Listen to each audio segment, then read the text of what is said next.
Congratulations on the purchase of your SG1 system. This quick start video will help you set up your system and start cleaning windows.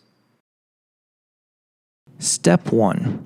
Connect the carbon filter to the RO filter with the included hose.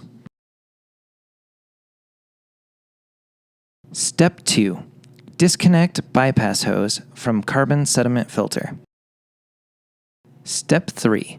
Connect source hose to the carbon sediment filter.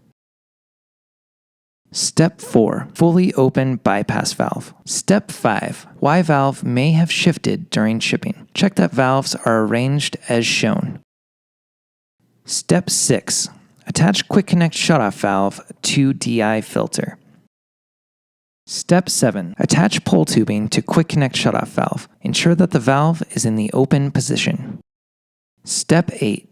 Turn on water. Step 9. Reduce bypass water using the bypass valve. A 1-to-1 ratio of discharge to output is optimal. Step 10. Go clean some windows.